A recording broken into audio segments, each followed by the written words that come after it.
ఓకేనా? హ్మ్. జార్జ్ శ్రీమంతుల Indian Christian Federation founder and president ఒక ముఖ్యమైనటువంటి విషయాన్ని మీ ముందుకు తీసుకురాబోతున్నాను. ప్రస్తుతంలో ఇప్పుడు జరుగుతున్నటువంటి పరిస్థితులు మనం చూస్తుంటున్నప్పుడు క్రైస్తవ్యం మీద ఒక భయంకరమైనటువంటి బురద జల్లేటటువంటి కార్యక్రమాలు ఎక్కడికక్కడ ముమ్మరం చేసినటువంటి కొన్ని మతపరమైనటువంటి అల్లరి రేపే అల్లరి శక్తులు చాలా తీవ్రంగా పనిచేస్తూ ఉన్నాయి.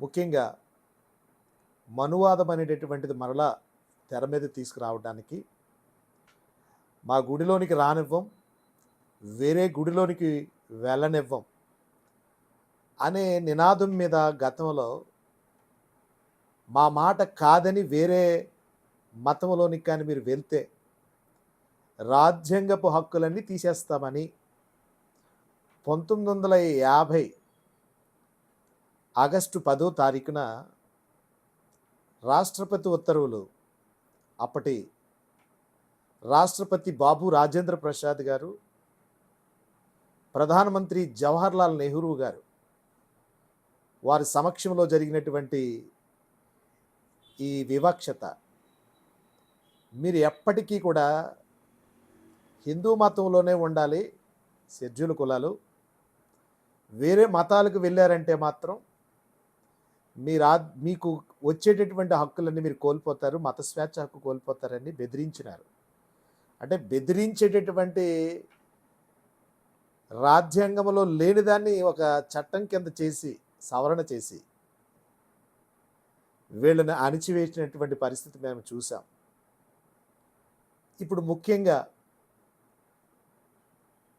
స్వాతంత్రం వచ్చి ఇన్ని సంవత్సరాలు అయినప్పటికీ మరలా అదే మనువాదాన్ని కొనసాగిస్తుంది ఈ సమాజంలో.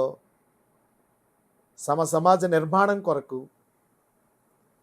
డాక్టర్ బిఆర్ అంబేద్కర్ వారు రాసినటువంటి రాజ్యాంగంలో చాలామందికి అర్థం కాని విషయం ఏంటంటే, ఇది ఈ అమెండ్మెంట్ అనేటటువంటిది ప్రెసిడెన్షియల్ ఆర్డర్ని అంబేద్కర్ రాసి పెట్టలేదు. అందులో అంబేద్కర్ మత స్వేచ్ఛ అన్నది అందరికీ ఉంది సమానంగానని, వారు మత స్వేచ్ఛను గౌరవిస్తూ అందరూ స్వేచ్ఛగా వారి వారి ఇష్ట దైవాలను ఆరాధించుకోవచ్చని ఆర్టికల్ 25లోను, తదుపరి ఆర్టికల్ 15లో వారి వారి విశ్వాసాలను ఏ మతమైనా ఏ కులమైనా లేకపోతే లింగభేదం లేకుండా ఎవరు అయినా కానీ ఎప్పుడైనా ఎవరైనా నచ్చిన దైవాన్ని ఆరాధించుకునేటటువంటి స్వేచ్ఛ రాజ్యాంగం అందరికీ సమానంగా కల్పించింది. ఇప్పుడు మా గుడికి రానివ్వం, వేరే గుడికి వెళ్ళనివ్వం, మా మాట కాదని వెళితే రాజ్యాంగం హక్కులన్నీ తీసేస్తాం, అవసరమైతే మారణ హోమాన్ని కూడా సృష్టిస్తాం, మీకు స్వేచ్ఛ స్వాతంత్రం లేదు, మా కిందెప్పుడు బానిసలుగానే బ్రతకాలి. అదే కదా ఆ అమెండ్మెంట్ యొక్క ఈ ఉద్దేశం. మీరు ఎప్పుడు కూడా మమ్మల్ని ఏలుబడి చేయటానికే కదా ఇటువంటి కుతంత్రాలతో చేసినటువంటి ఆ రాజ్యాంగ సవరణ. మరి మీ దగ్గర ఎప్పుడు కూడా మేము పాలకుల దగ్గర ఇంకెప్పుడు కూడా బావయ్య అని బానిసలు బతుకుతూ మీరు చెప్పినట్లే నడుచుకుంటాం బాబయ్య, మీ కిందే బానిసలమై బతుకుతాం బాబయ్య గారు, జీవచలాల్లాగా మేము ఎప్పుడు ఇంక ఇలాగే బతుకుతాం మీకు పాదాల కింద, ఇదే జీవితం అని ఇంకెప్పుడు అణిచివేతకు గురయ్యేటటువంటి వాళ్ళు ఇంకా అణిచేయాలనే కదా ఈ రాష్ట్రపతి ఉత్తర్వులు 1950 ఎస్సీ 3వ పేరాను సవరణ చేయకుండా 1956లో సవరించారు కదా. చిక్కులు పోరాటం చేస్తే సవరణ చేశారు. బౌద్ధులకు కూడా బౌద్ధ మతంలో ఉన్నటువంటి షెడ్యూల్ కులాలు 1990లో పోరాటం చేస్తే వాళ్ళకు కూడా సవరణ చేసి ప్రెసిడెన్షియల్ ఆర్డర్ని క్యాన్సిల్ చేసి వాళ్ళకి అవకాశం కల్పించారు. అంటే పోరాటంలో క్రైస్తవులు విఫలమయ్యారనే కదా మీ యొక్క ఉద్దేశం? రాజ్యాంగ సవరణ అనేటటువంటిది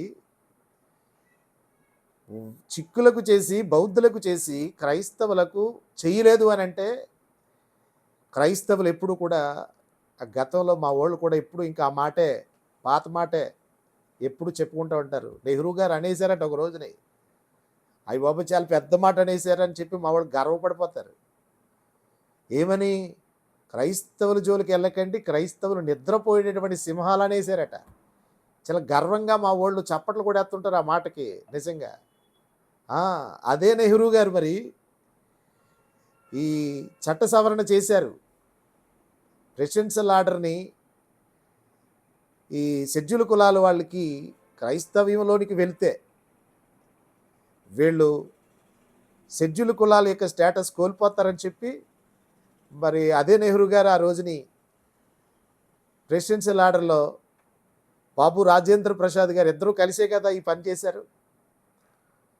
మరి ఇప్పుడు అప్పటికిలాగే ఇంకా నిద్రపోతున్నారా బాబు క్రైస్తవులు? నిద్ర మేలుకుని చిక్కులు పోరాటం చేశారు. సిగ్గుండాలి క్రైస్తవులందరికీ. వాళ్ళ స్వేచ్ఛ కోసం వాళ్ళు పోరాడి హక్కులు సాధించుకున్నారు.